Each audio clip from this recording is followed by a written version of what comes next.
Bu model xüsusilə də Xəzər dənizinin şimal və mərkəzi rayonlarında may ayının 16-sından başlayaraq ciddi bir qeyri-sabit hava şəraitindən səbəb olması gözlənilən bir dəyişiklik siqnalını verir.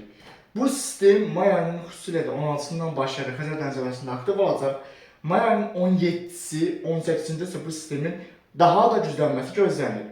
Bu prosesə səbəb isə texniki olaraq, texniki parametrlər bundan ibarətdir ki, may ayının 16-sı Xəzər dənizinin Azərbaycan sektoruna yaxın olan ərazilərində orta və aşağı troposferdə, atmosfer təzyiqində azalma gözlənilir. May ayının 17-si və 18-sində isə bu prosesin daha da güclənməsi nəticəsində artıq dünya praktikasında bu tip sistemlərə ekstratropik və subtropik tipli siklon sistemlərinin formalaşması üçün mümbir sinoptik şəraitin yaranması gözlənilir. Bu sistemin təsirləri nəticəsində ciddi, intensiv xarakterli topa yağış buludlarının inkişafı gözlənilir. Hətta may ayının 17-si və 18-sində isə bu topa yağış buludları Xəzər dənizi ərazisində artıq şiddətli inkişaf edəcək və bu da supersel tipli, təhlükəli bulud sistemlərinin formalaşmasına səbəb olacaq.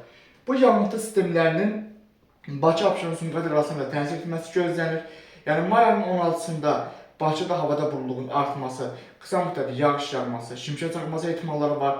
Bu barədə artıq real şərait haqqında birbaşa page və radar məlumatlarının canlı təhlilləri kanalda yayınlanacaq. Qısa videolar vasitəsilə may ayının 17-si və 18-sində isə artıq bu sistemin bir qədər də güclənməsi, artıq supersel buludların aktiv inkişafı gözlənilir və bu sistemin Böyük Qafqazın şimal-şərqindən Quba, Qusar, Xaçmaz, Şabran, Xızı, Siyəzən, Dağlıq Şirvanı, eyni zamanda Bakı, Abşeron, Sumqayıt və Bakının ətraf qəsəbələrinə daxil olması ehtimalları var. Böyük Qafqaz rayonlarında yağıntılar lokal, güclü və şiddətli olacaq, dolu yağması ehtimalı var. Eyni zamanda bu yağıntı ilə bərabər küləklərin güclənməsi və ildırım prosesləri gözlənilir və çaylardakı sululuğun da bir xeyli artması, sel daşqın ehtimalları var. Mayın ən çox da 17-si və 18-sində artıq Abşeron ərazisindən doğru Xəzər dənizindən topa yağış buludlarının və intensiv xarakterli lokal supersel buludların daxil olması ehtimalları var ki, bu da Bakıda hava şəraitinin gözlənilmədən qısa müddət ərzində qəfildən dəyişilməsinə səbəb ola bilər. Bu barədə birbaşa page və radar məlumatları əsasında real sinoptik şərait təhlil olunacaq və bu barədə qısa videolarla və lazım gələrsə təcili olaraq uzun videolarla məlumatlar yayınlanacaq.